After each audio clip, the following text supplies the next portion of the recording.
question. What's our score now? I'll bet 10,000. You are both strong Democrats and supporters of public education. But tell us, how are you going to win against Governor Doug Ducey? Well, I've won 6 elections in a row, so I know how to win. That helps.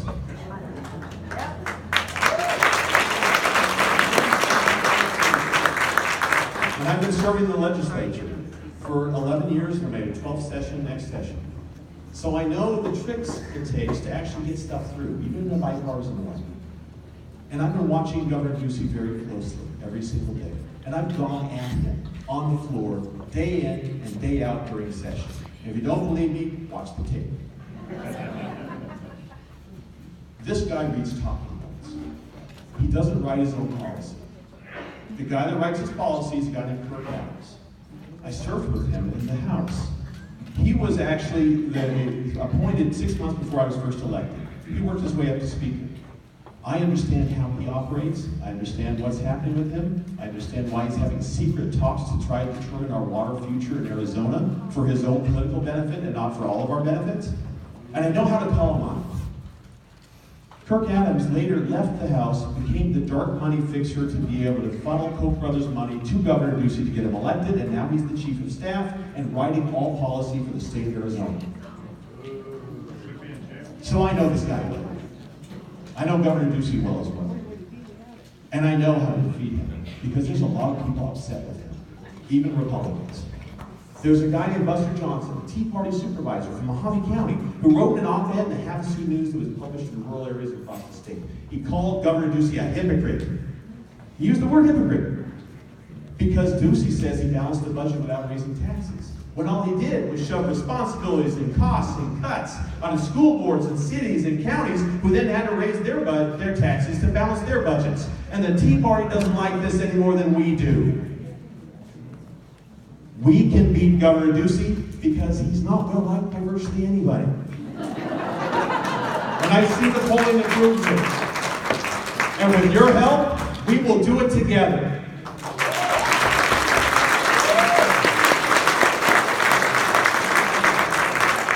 I appreciate this question. I appreciate this question because everybody in this room, I am confident, is going to work hard to win every election in 2018.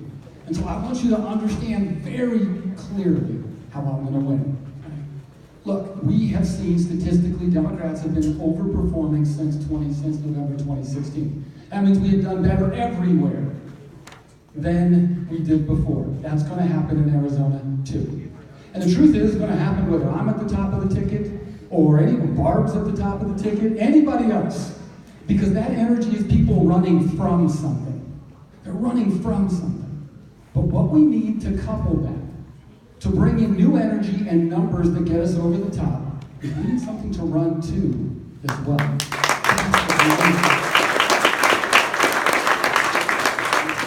Arizona's going to change. Let's look at California as an example.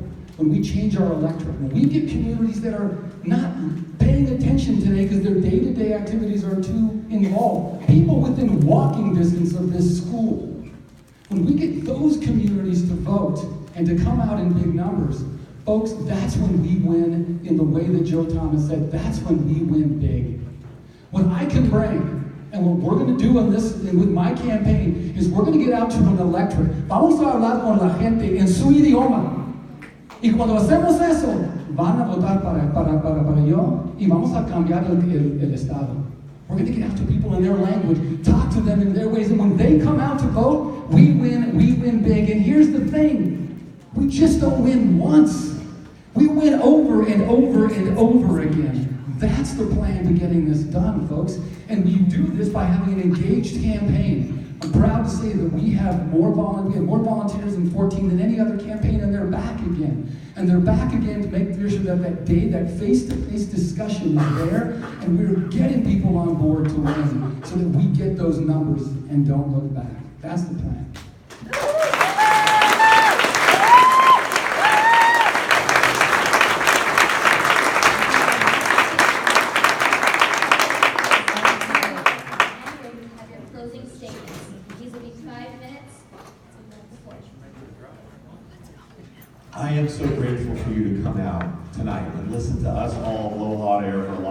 time in a hot building. But what that shows is that you are ready to win. And that's what we all need tonight. We can't afford another 4 years of Governor Doug Ducey. We cannot. I've seen the stakes. I've seen what's happened. Serving for 11 years in this minority, that puts fire in your belly. I have the energy to go out there and do everything it takes to win. Our entire future is at stake. So I'm going to make this happen. Let me tell you a little bit more about where I'm headed and the kind of conversation we need to have. My first job was as a typesetter. And depending on the age, how old you are, you may have no idea what I'm talking about. Fonts didn't used to come from a pull-down menu. I had this big machine I sat in front of where I could see 3 words at a time, and the fonts were a big strip of negative film. I had to wrap around a wheel, close the cover, punch a bunch of buttons, and then process this paper through a processing machine. I had to wax it, cut my fingers, put it up on a board, and everything that was printed, books, magazines, newspapers, had to go through that same process. Everything.